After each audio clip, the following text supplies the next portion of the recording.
The Babylon Project podcast was our last best hope for reruns. It failed.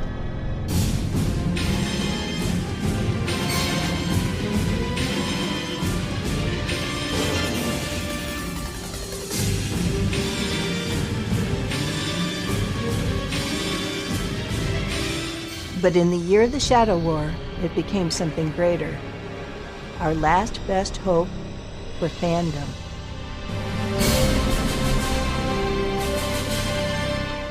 The year is 2017. The place, the Babylon Project podcast.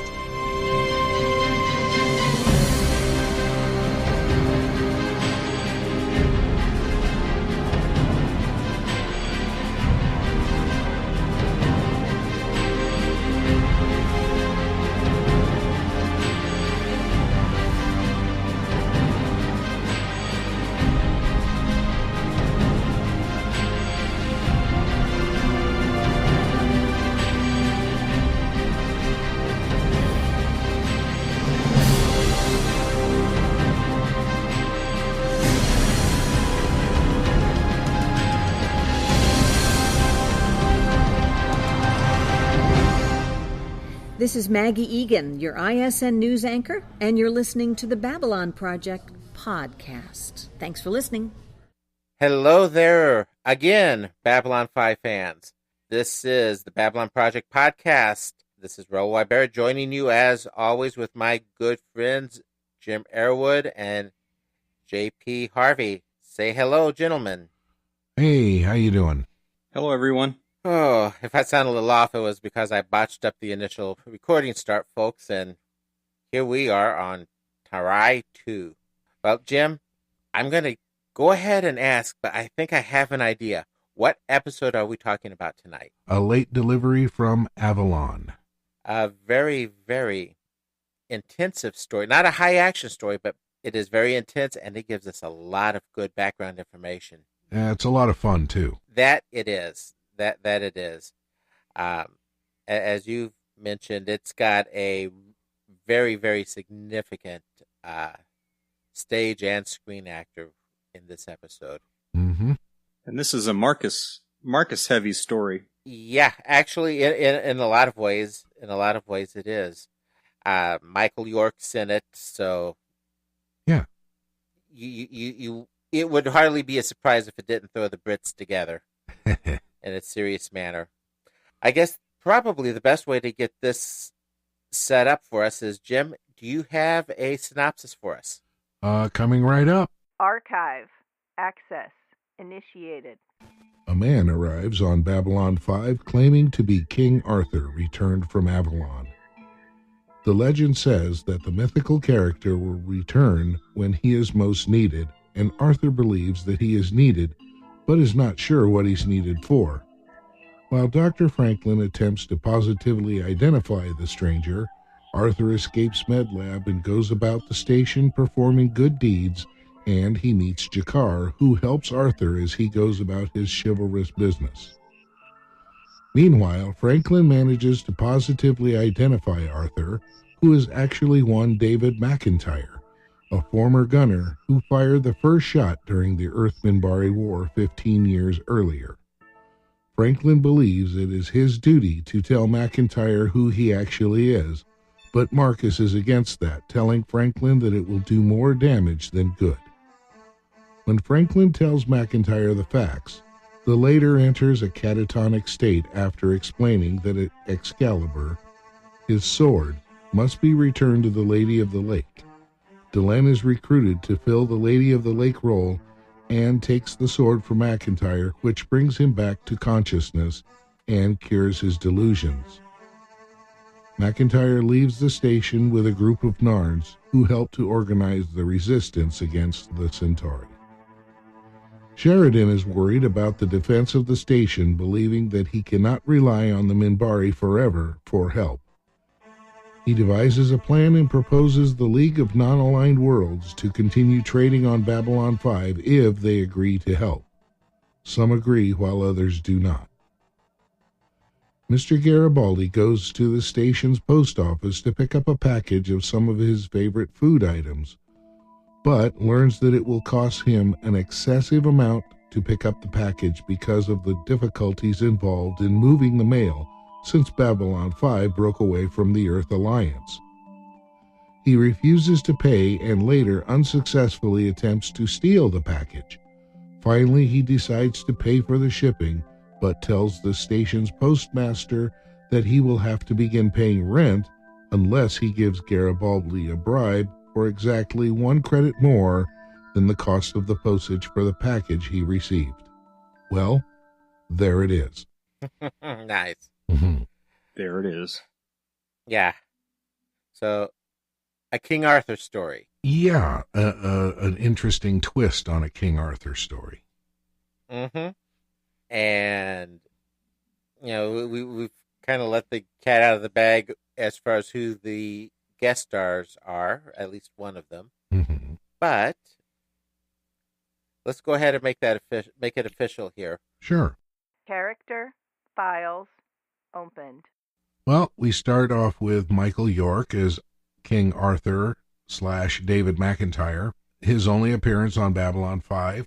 Right. Probably most known to us geeky type people in Logan's Run as Logan from 1976. And he has credits dating back to 1967.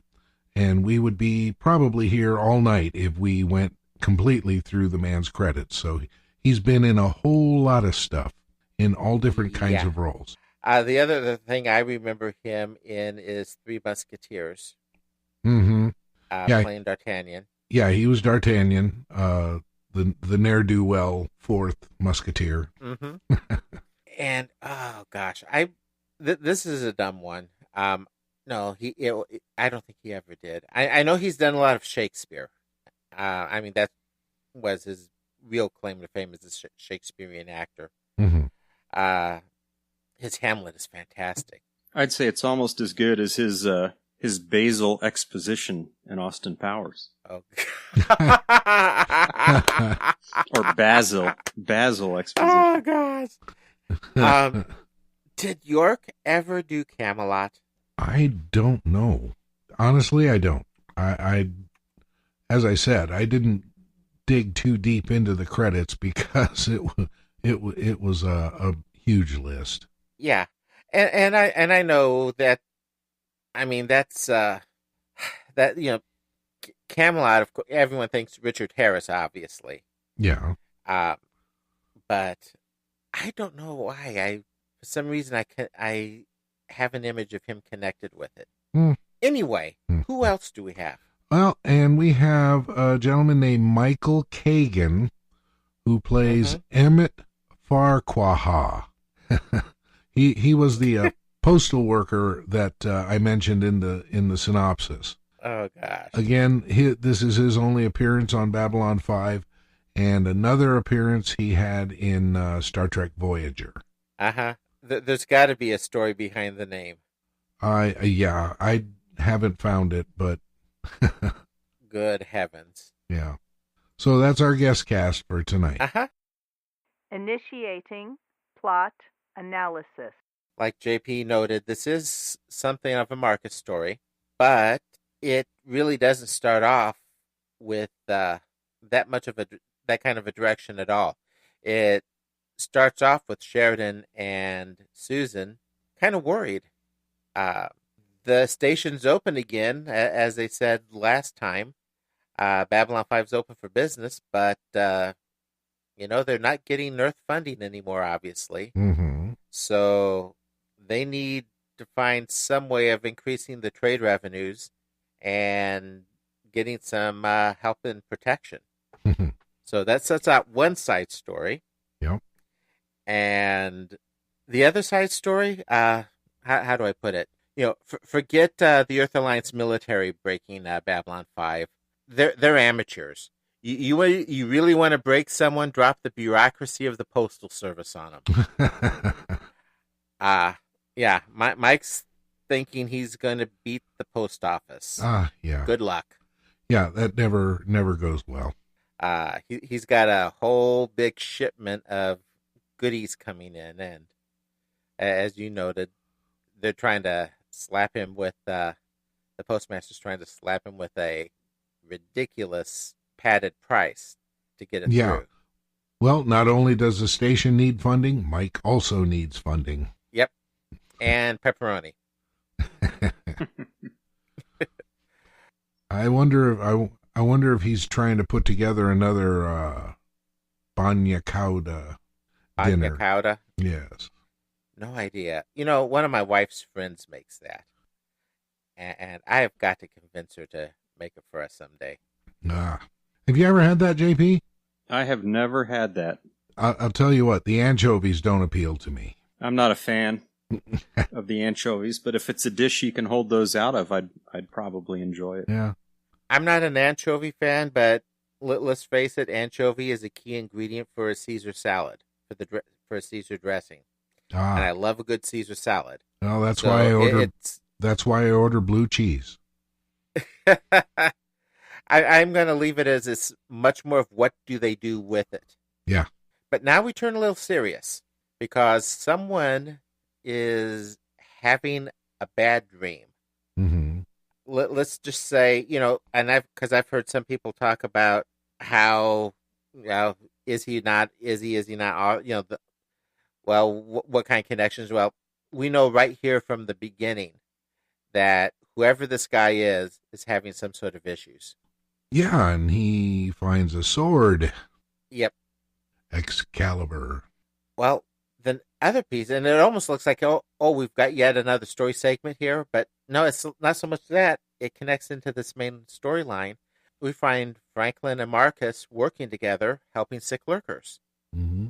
And this is not going to be the only time we see them linked together like this.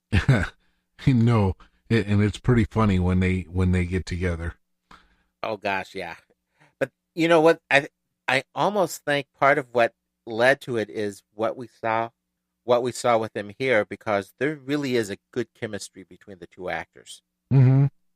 Yeah, they're talking like they're old friends, which is neat. Yeah. And in that conversation, I love it. The way Marcus takes comfort in the unfairness of the universe. But he's asked about his pin, the Ranger pin, and explains it. And I love that comment about the dawn of a new age sort of thing that comes out of the opening credits. Jim, actually, do you have the explanation about what they taught him? Because yes. There's some chilling aspects of that. Yes, here we are. This is Marcus talking about his Ranger pin. I was noticing that pin you wear. All the other Rangers wear one just like it, but I don't know what it means. The two figures on either side.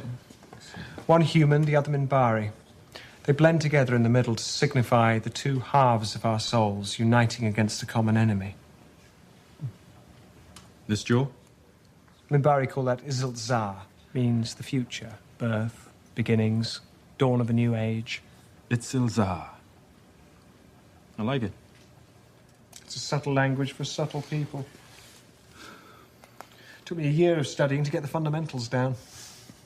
The Minbari say the only way to understand the battle is to understand the language. War is as much concept as execution. What else do they teach you? Delight, respect, compassion. That for your actions to be pure, they must proceed from direction, determination, patience, and strength. I'm afraid I'm still working on patience. They taught me how to live, how to breathe, how to fight, and how to die. And they taught me terror. How to use it, and how to face it. I think I'd like to hear more about that. No, you wouldn't. No, you wouldn't. Yeah, that's there is definitely the chilling part. There's more to the Minbari than what you see from Delenn. Oh yeah, and the look on his face when he says no, you wouldn't. That was convincing. Very. Well, moving on, Mm-hmm. we have, what do I call it? A weapons violation? Good word for it. Yeah. Question: do you think chainmail would stop a PPG? No, it would probably make it hurt a lot more. Well, I was thinking this would be a neat if there was a bonus side scene video on a DVD or something where you have the guys scanning for the weapons and they see, in my mind, they see this sword-like device. And you would think there'd be that moment where they jibber jabber back and forth quietly with each other. What is that? That looks like a sword. Yeah. No, it can't be a sword. What? Maybe it. That moment of somebody's not really walking onto the station with a sword, right? Yeah. But it's a weapons violation. Mm-hmm. Well, it's hardly concealed, though. Well, okay, it's No. under his cloak. Yeah. Well, it's pretty interesting how the scanner can distinguish a sword from a piece of metal and identify it as a weapon. Mm-hmm. Well, it's got all the characteristics of a knife. It's just big. And now, wait a second, though. Talon, he carries a sword. Yeah. On the Yep. station. Yep. Yeah, so that's not foreign to them. Uh-huh. Yeah. That, and how did Talon get it on? I don't know. Yeah, and Jakar's got short swords and the like on his wall, too. Right. And so does Londo. Yeah, he kills he kills bugs with it. Right. I meant Londo, right. At any rate. No, Jakar's got a weapon. Yeah. At any rate. Yeah, at any rate, the guy that comes on the station appears to be a serious nut job. Yeah. That's the most practical conclusion when you get someone in security waving a sword around claiming to be Arthur. Yeah. Fortunately, Marcus is in the area and has a good concept on how to diffuse the situation mostly. Yeah, Marcus behaves very respectfully. Right. Except he forgets about that little trip to Avalon that Arthur made. Everyone is, Arthur's right. Everyone else is dead. Mm-hmm. But, yeah, very respectful of it. Yeah. He almost falls into it so quickly. Yeah. And I don't know how much, is that his ranger training? Is that his British heritage, or? I believe the British heritage for one thing, and knowing the story for another, and his training, and and perhaps some insight. Marcus is kind of a sensitive kind of person, and we've seen that in the past. We'll see it even more in the future. So yeah, I think Marcus just assessed the situation and figured out how to diffuse it. And when you say insight, I was going to ask you if you mean just in the diffusing, or that instinct that there's more, there's something more here, and I want to get to the bottom of it. Yeah, both, some of both, I think. Mm-hmm. Neat thing is now when we get Arthur explaining what's going on, what's happening, he's not without knowledge of the present. He's not without knowledge of the present, and at the same time, he's got an excellent grasp of the legend. Yeah, he's just very delusional. Mm-hmm. And something, in fact, at this point that we're talking about, he talks about the old wound. Oh, yeah. Keep that in mind, because that's a key phrase. Obviously, in the Arthurian legend, it's the stabbing by Mordred. Right. But it's a little different. We'll find out in reality what this old wound is. Well, in at least in this Arthur's reality. Yeah. But regardless, as you say, he's got a grasp of the legend. He's back because he's needed. And again, that's going to have an interesting take on this version of the legend. Now, bear in mind, there actually is evidence there really was an Arthur. Mm-hmm. Okay. Oh, I've read that. And if I'm not mistaken, it was actually a Roman commander named Arturus. That's one of the more prominent, yeah. At least. And there's claims to have found, though lost, an actual log-based casket that had remains that dated back to the proper time in the 500s, Uh-huh. 600s. Well, most legends have a basis in truth. Indeed. And, let's face it, we've got the examples before. It kind of matches what the Vorlons would do, right? Except, of course, he's not speaking Old English. Well, yeah, his English is definitely modern. We wouldn't understand him if he was speaking English from Arthur's time. Yeah, they exposed us to that in my English lit class. Chaucer. Not just translations of Chaucer, but showing us the Chaucer in its original Old English. And my copy of Beowulf does the same thing. It's a completely different language. Yeah, I read Le Mort du Arthur. I can't even say it anymore, but The Life of Arthur is... Mallory. Yes. He acts like Arthur. That he does. When he gets out of Medbay, his checkup there, he doesn't waste any time. He's out and about doing chivalry to some really great music as well. And, of course, you have to add in the old Dowager. And, of course, at that time, I'm managing to resist any Monty Python comparisons regarding a discussion of the collective. Well, that's a good thing because... See, he's oppressing me! Yeah. Every time someone gets into a discussion about the Monty Python and the Holy Grail, you wind up quoting a lot of Monty Python and the Holy Grail stuff, and we should probably avoid that since this is not the Monty Python and the Holy Grail podcast. You got it in that time. Yes. Oh, God. Well, in that case, let's add Jakar to the mix. Yeah. Fair? Yep. Yeah, because you know where that has to go. Yeah. Our Arthur, on his way to right the wrongs, finds the creep who stole the poor lady's picture, and the guy points out that he has friends, to which Jakar yells out, "So does he," and dives into the fray. What an entrance. Yeah. All I could think was he didn't mess up a single prosthetic. Oh, my God.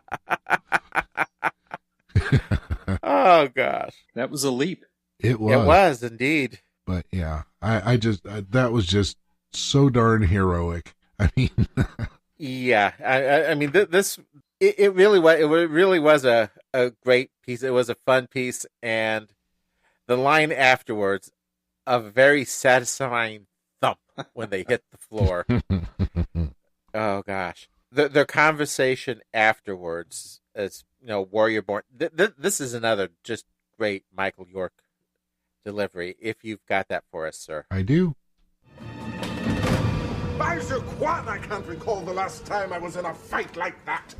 No moral ambiguity, no hopeless battle against ancient and overwhelming forces. They were the bad guys, as you say. We were the good guys, and they made a very satisfying thump when they hit the floor. It's wrong for the strong to prey on the weak. That idea was at the very heart of the Round Table. To correct injustice. To promote a society of laws, not arms. Well said. That is the purpose which God and the Crown have set before me. I cannot achieve that locked away in some room. No, of course not. What room? I sense in you a warrior born, but of priestly manner and refined education. My knights were such men as you. Well, we're not exactly such as you. The eyes were not... That matters not. You were the first to lend your good arm to my defense. And you shall sit at my right hand at the new Round Table. And you shall be known as Sir Jakar, the Red Knight.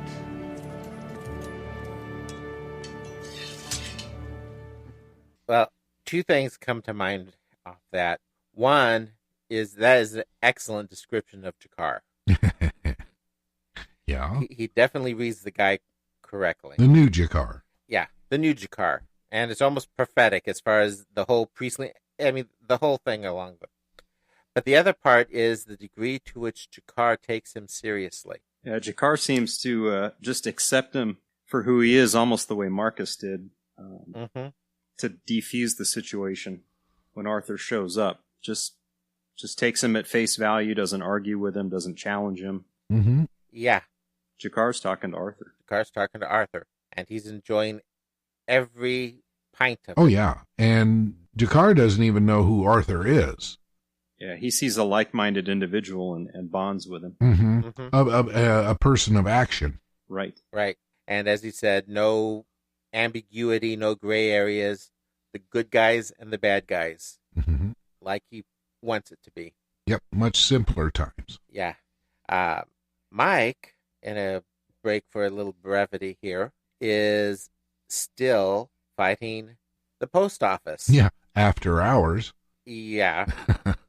Speaking of a little moral or legal ambiguity here, B&E? Yeah, breaking and entering, Mike. Okay, now I don't know about you guys, but as Mike is the security chief on board the station doing this, I did find this at least a little bit disturbing. Yeah, but on the flip side, when you consider Mike's roots, I just disturbing, yes. Surprising, not as much. Well, it's comic relief. I know that, but exactly. But at the same time, I don't know.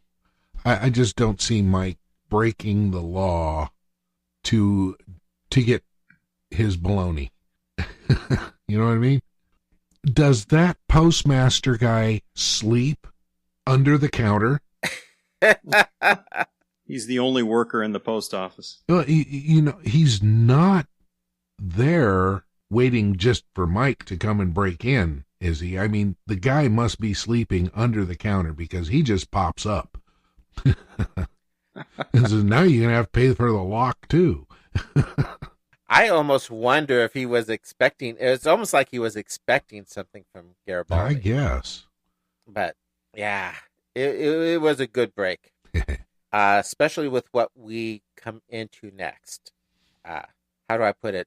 For some reason, Arthur takes his fight against evil.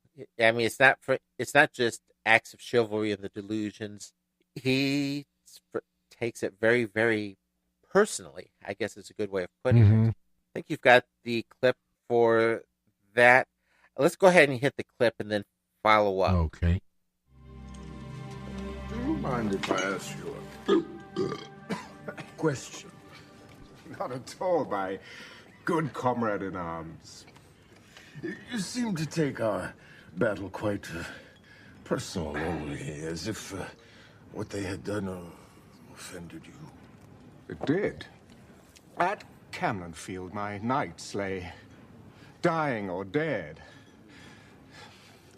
As dawn spread across the bloody ground, I saw others moving among them, like specters risen from some unholy grave, stealing their swords there, jewels there, crests there, rings. My knights were there because of me. I was responsible. I was responsible.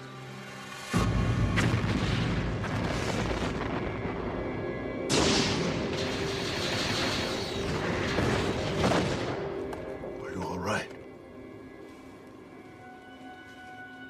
Oh, yes. Yes. It was a dream, that's all. Battle was not intended. With our forces halved, we could not stand against Mordred, so I met with Mordred at Camlan to arrange a truce and buy time for Lancelot to return with reinforcements. We stood there, out in the open.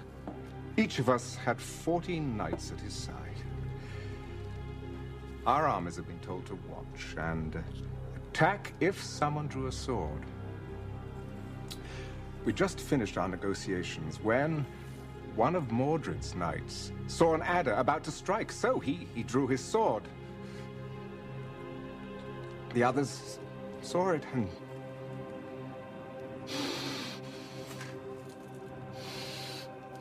the killing started. It was a misunderstanding. A misinterpretation.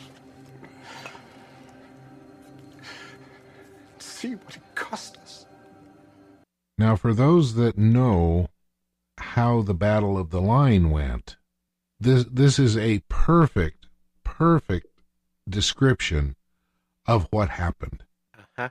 But it's almost poetic. It's, and and you've got two great Shakespearean actors sitting there together with this crazy sci-fi dialogue, and my God, they're selling it. And if you know it, like you said, if you know anything about the Earth-Membari War, at that point your heart's breaking. Uh-huh. Now I have to wonder, after watching, the very beginning of this, when Jakar belches, the look on Michael York's face, it looked like he wasn't expecting that at all. I would absolutely believe you. I would believe it if someone told me. Yeah. And the adder strike, that and a mistake was a misunderstanding. Yeah, it's like, okay, at this point, it's like, how is all of this connected? Yeah. Well, as we recall from the Battle of the Line, a Minbari warship came along. Or no, that wasn't the Battle of the Line. That was no. That was in the first contact. Forget everything I said about Battle of the Line.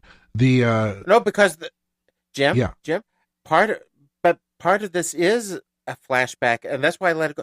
There is flashback to the Earth-Membari War here as well, right? At least, maybe not in the visuals, but in the reference, and when he's describing the destruction and the death. Yeah, that is. Well, the Minbari ship came on site on the scene with the gun ports open. Yeah, and I don't know if we know this. Do we know this yet from other parts of history? Yes, we do, from Naroon. I thought so. Yeah. Well, the gun ports open. That, as far as a Minbari warrior caste member is concerned, is a sign of honor, not a threat. Well, the Earth Force people didn't see it that way. They didn't understand that. They didn't know that. So you have the gun ports open, a very large, scary-looking ship coming right down your throat. You've never seen before. Yeah, and it's the whoever was running the guns was ordered to fire. Yeah, so it's going to start pulling together. Yes. Now there is another. I'm sorry, especially in the context, and this is why it took Michael York to play this role, because after that kind of delivery, when Marcus comes in and he makes the comment about calling Sir Gawain the Green Knight because he can't hold his liquor, just to be able to, like I said, to take that kind of script and sell it so well was just amazing for me. All right, switching off to the other story, we've got Sheridan addressing the council, and in a way, it's kind of like he's trying to restore Babylon 5 to its original intent, its original mission, making it a hub for different races in exchange for help in protecting the station. So, well, it's needed because because EarthGov is not going to bring forth any support anymore. No, and he's right. You can't just rely on the Minbari. Yeah, they have their own stuff going on. Well, now we kind of get a little bit of sadness in, because Franklin has found Arthur's truth. They haven't told us the truth yet, but we've probably, if you hadn't seen it before, you're probably getting an idea of where it's going at this point. And all we hear from Marcus is, you can't tell him this, it'll kill him. I was surprised. That seemed like I'll just say extreme. It's not extreme, but that seemed like an extreme reaction from Marcus to me when I watched this the first time. That it'll kill him. I kind of sided on Franklin's side as this part of the story unfolded. I guess it matters how it's done, but to me it made sense that Franklin says, or is apparently thinking, we have to we have to help this man understand who he really is, not who he thinks he is. Mm-hmm. Or, in fact, Franklin said it, or he won't heal, he won't get better.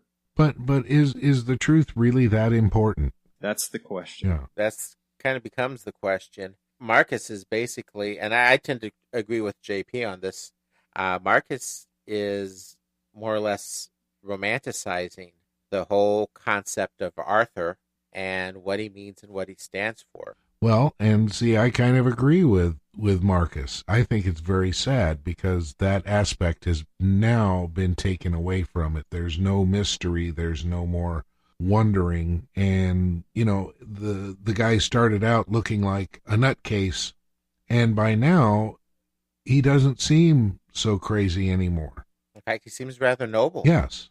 So the flip side of that, the doctor's argument is, what's the harm in letting him be Arthur? Mm-hmm. Exactly. He's not harming anyone. He's gotten sideways with a couple of thugs down below or wherever he was. But what's the harm? Yeah. Well, if these thugs are accosting little old ladies, I say turn him loose. Right. Yeah. And Jakar likes him. Yeah. Jakar likes Arthur, not because of the legend. Get him a security uniform and let him go to work. I would say Arthur himself is telling us what the harm is. It's what he's repeated several times by this point now. Yeah. The old wound, mm-hmm. and how the old wound has not healed. And in this case, the truth is that important if there ever is going to be a chance for the wound to heal. This is the point in the story where his dreams are going to get stitched together with the character that he's become, Arthur. Mm-hmm. And the reality of what the wound was and what caused it. Yeah. Yeah. But his guise as Arthur is acting as a Band-Aid. Yes. Right. But it's a Band-Aid that won't let him heal. Sometimes the wound, at some point, a wound needs the open air. You know, yes, you have to keep the infection out. Yes, sometimes you need the Band-Aid to collect the infection that comes out, but at some point, a wound needs the open air to heal. Mm-hmm. And in this case, that wound has the name David McIntyre. Yep. A war hero from the Battle of the Line. Yeah, and well, he doesn't think he's a hero. No, and you know, I've talked to a few people that I would truly call hero who've done heroic things like that. Everyone from my cousin that had his platoon wiped out to a gentleman that I hired to work for me who literally went into a burning building to shut down a boiler that would have otherwise blown up and killed hundreds of students. Mm-hmm. They don't think of themselves as heroes. No. Well, honestly, though, he was ordered to fire the shot that started the Earth-Minbari War. I don't... Yeah, he was the gunny. Yeah. He was the gunny from Prometheus. Yeah, I don't know if I would call him a hero. Certainly... He's a war survivor. Yeah, and... For sure. And and he is a soldier and a warrior who followed orders. And, he was told to do something and he did it. Well, it wasn't the acts from the Prometheus that had him considered heroic. It was his stand on the Battle of the Line. Mm-hmm. But yeah, from the Prometheus, as you said, he was just following orders, and you could tell he was conflicted about that. Yeah, earlier he had mentioned, what was the phrase he said? We didn't intend to use our weapons. And he's mentioned that essentially everybody was dead.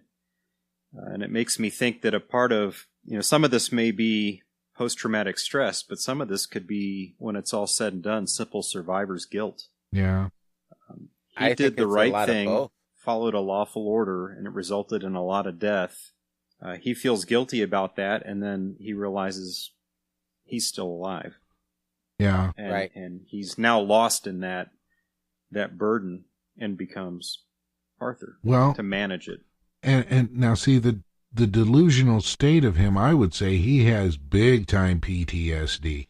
Mm-hmm. Oh yeah. I mean, he has built this around himself to stave off the reality. Right. And he literally cannot deal with the truth any longer. So yeah, I think JP's. I think you're both right. Yeah. Survivor's guilt and PTSD, and he just completely shuts down with the struggle of the old wound. Mm-hmm. And he's talking about how he has to return Excalibur to the Lady of the Lake. Mm-hmm. Now, anyone who's a Babylon 5 fan, and you know where that's going. But at this point, Arthur's catatonic, but we know why now he came to Babylon 5. Yeah. But this returning the sword to the Lady of the Lake, and the Lady of the Lake just happens to be who it is just like a huge fountain of irony. It could be a picture of healing. A picture of healing and a picture of forgiveness. Yeah. Actually, a combination of forgiveness on her part and repentance on his. An apology, or an act of humility. Yeah. When we had talked earlier about his command of the legend, I'm stretching back a long way to remember it now, but I think it's interesting, and this is a good thing, not a criticism, that he becomes Arthur, who's sort of the pinnacle of a lot, or the focal point of all of this legend. But Arthur, if I remember right, was not the one suffering the old wound. Wasn't that Lancelot? And it wasn't Arthur who returned the sword to the Lady of the Lake. It was Bedivere. Right. It was Bedivere. So he's taken elements of a huge story in his distress and woven them into this character, the kind of the pinnacle character, the prime character, Arthur, but is using all the little pieces of the legend to manage his pain. Mm. Though he does talk about Bedivere, sending Bedivere to return Excalibur the 3 times. Yes. Yeah. And then everything going dark. So he's got the command, but yeah, he's certainly wrapping it up. Mm-hmm. I didn't take that as certainly as Michael York or as this character in the show. Not knowing the legend, I thought it was cool that he took all of the parts he needed from the legend to manage, or to try to manage, the pain. And by the way, even the comment about the Green Knight, right? Mm-hmm. Uh-huh. And why they called him the Green Knight. Well, Gawain was not the Green Knight, but he attributed calling Gawain the Green Knight when he tipped over like Jakar did. It was Bersilac was the Green Knight. So, yeah. But right. Quickly you get into a story that's too big to be useful in this story. But I just thought it was real cool, and it goes back to what you said, Raoul. It took somebody like Michael York. Writers can stitch all this together, but that guy pulled it off. Yeah. Yeah. Yeah. And no, I get it with what you mean with being really cool, and that's that was the context I got. And yeah, like you said, yeah, it had to be a Michael York. It's like the script was written for him. Mm-hmm. Yeah.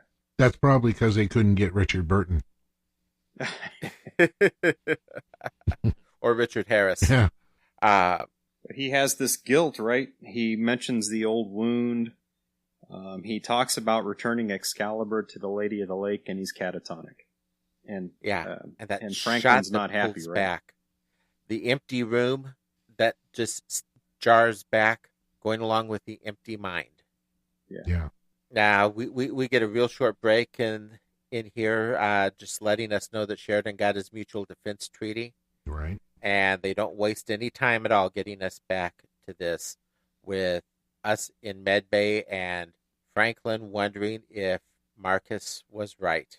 In some ways, the conversation we had a few moments ago. Oh yeah, and it looks like that it needs to be thought over for sure, because he's unresponsive. Have we done more damage than was necessary? And that's a question that healthcare people ask themselves all the time. Mm-hmm. I like the piece about where Marcus is actually working at.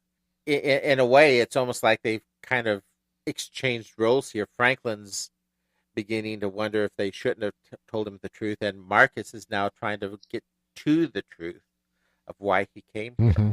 And I think you've got that clip ready. Yes, I do. Marcus's explanation. What's the story of Sir Bedivere? Arthur's journey began when the Lady of the Lake gave him Excalibur. As he lay dying, he asked Bedivere to return Excalibur to the Lady of the Lake. The ladies couldn't take him to Avalon, couldn't heal him until this was done. He had to go full circle, right back to where he started. Now, he said he couldn't know peace or rest until the lady took back Excalibur, the king's burden. The king's pain. That's why he came here. To find someone willing to take away his pain. But if that's Excalibur and you're Bedivere, who's the Lady of the Lake? Mm-hmm. Yep, and in walks Delenn. I wish we could play the clip of that, because it is probably one of the very most powerful scenes in the series, even though it goes on for a couple of minutes. The problem is not a word was spoken. It was just an amazing piece of work by both of them. Yeah, did you notice the flashes of green light on the sword? It was neat. Yeah. And then, now, have you ever watched the movie Excalibur? Oh, yes. Okay, all the way through that, whenever there's green showing, it means something good. And I wonder if it wasn't a bit of a callback to Excalibur I with didn't that. know that. But it'd almost have to be. Yeah, just watch the movie sometime again and notice how often the color green appears, especially when it's reflected in Excalibur in the movie and things like that. Green means good. And of course, Merlin being a druid, that makes sense. Oh wow! Mm-hmm. Now I've got an excuse to watch it again. It's such a long movie; you need an excuse almost, unfortunately. Oh yeah. And to go back to what you were saying earlier about Delenn being there, at the end of that scene, her smile of forgiveness just floored you. Yeah. Didn't need words. Yep. No. And I'm so glad he wrote it that way, because frankly, anything that would have been said would have taken away from the scene. Yeah. Well, now we get a little bit of a lighten up moment. You can't go for more drama, so you've got to wrap it up with some humor. Meanwhile, back at the post office. Oh boy! Speaking of another Troy, Heinrichs in this case, blacklist. Yeah, the post office wins. So can you believe it? Mike looks like he's given in. Yeah, right. Except that Mikey strikes back. Well, before that happens, the guy brings up a crate that is all beat up and tore up and stuff like this, and Mike just looks at him. It's like he's not amused a bit with the joke. I was waiting for him to draw his PPG on that one. Yeah, the guy says, "Oh, a little postal humor there." I could just see Mike going postal over that. Yeah. Oh my. Yeah. Well, Mike gets the last laugh. A little bit of a raise in rent prices here. What was it? 100 credits for the package that the guy was trying to charge him? Yeah, it was 100. It was 100 credits to get his package. Right. Was that including Mike the lock? came back. No, for some reason the lock was completely forgotten in the scene. But Mike turns it around and says, "Well, okay, I'll pay the 100 credits, but oh, by the way, I'm going to take 101 credit bribe to not report you for not paying rent. Mm-hmm.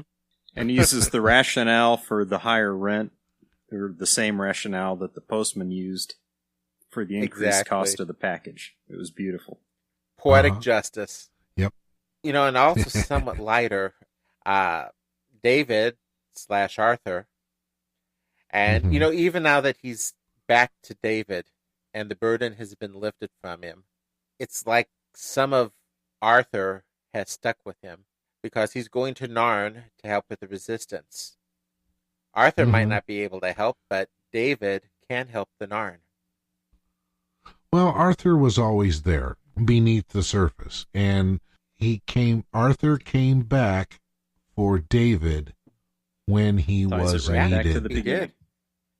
Takes it right back. Yeah. Mm-hmm. And we're going to start a new round table. We're Knights of the Round Table. I don't know. No. I don't want to go there. It's a good thing I didn't start off our recording countdown as 1, 2, 5. Yeah, really. Oh, here we go. Yep. You open the door there. I like to push the pram a lot. I am the only one in this group that is allowed to sing, by the way, so don't anybody else get any funny I ideas. second the motion. Like I said, there's a reason that I'm a sound man. It keeps me away from any open mic. All right, well, on a personal note here, I have a recording of my choir singing the national anthem. Now, it's very difficult at the football game. I don't use the band to play the national anthem. I have our choir sing it, and I record it, and then at football games, they use the recording.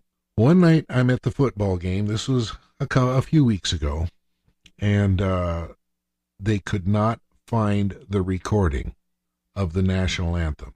And someone says, well, the band's got to play it. And I said, the band doesn't have it. We don't play it. We sing it. Well, what are we going to do? What are we going to do? So I ran up to the booth. I grabbed the microphone, ripped my hat off, and started singing the national anthem. Now, I have never sung solo in front of an audience, ever. Can't say that anymore. And now I've been in choirs. Well, you know what? I did rather well. Were they all wondering who was that? Well, it was a knee-jerk reaction, but about halfway through, I got as nervous as a long-tailed cat in a room full of rocking chairs because I'm sitting there thinking, I'm going to forget the words. I'm going to forget the words. I'm good. I managed to get through it, but, So, yes, I am, how shall you say, I've been baptized by fire. Yeah. So I get to sing. Y'all don't. I'm okay with this. Well, I'm good with it. I only use it as a threat. Yeah, and see, in Raul's case, our audience is grateful for it. Jim has unfortunately heard me sing, just because he didn't believe it could be that bad. Yeah. But so we wrap it up with Marcus and Franklin, full circle, as both of you have said. It's not just David McIntyre and the Narn that are holding on to the image of Arthur. Marcus seems to as well. Yeah.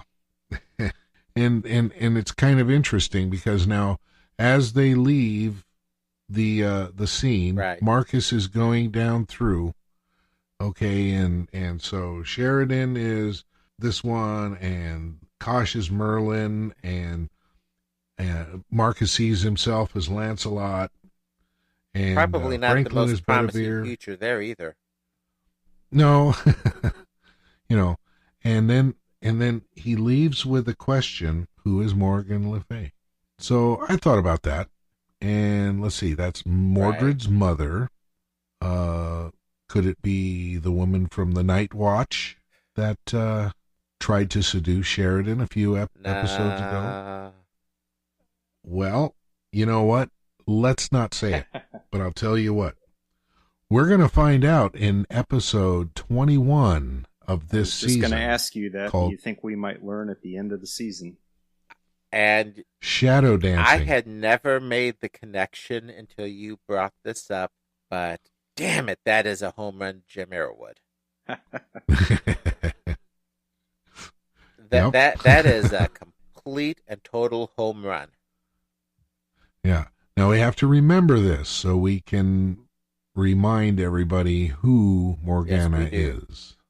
Between the three of us, somebody's going to remember. Oh, I'm sure. Well, there is an episode our 221. Show. I just made a note on it in my on-screen sticky notes. 321. Did I say 221?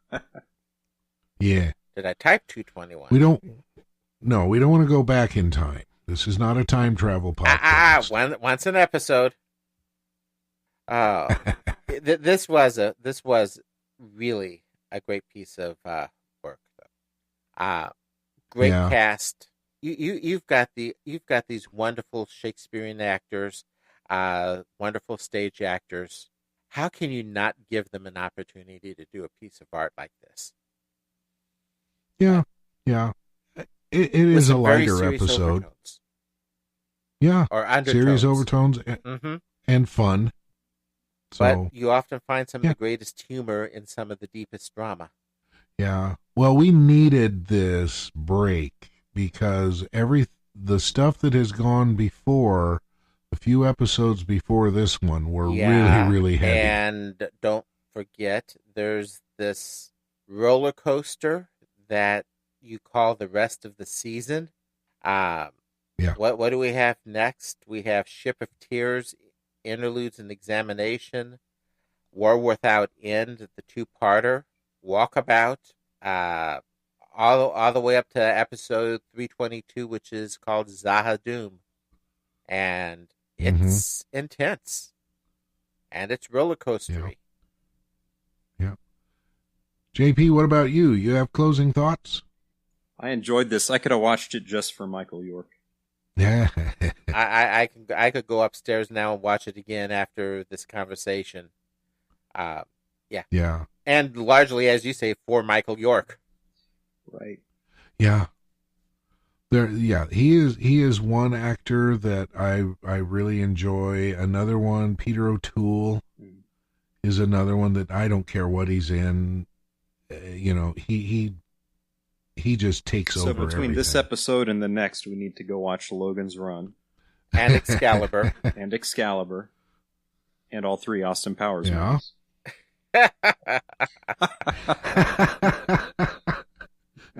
Touche. To keep it light.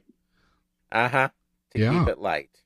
Well, as you mentioned, Raul, our next episode is Ship of Tears, the 14th episode of the third season, and Bester's back.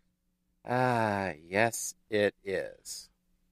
I am really interested to hear JP's thoughts on Bester next time. We'll make a point.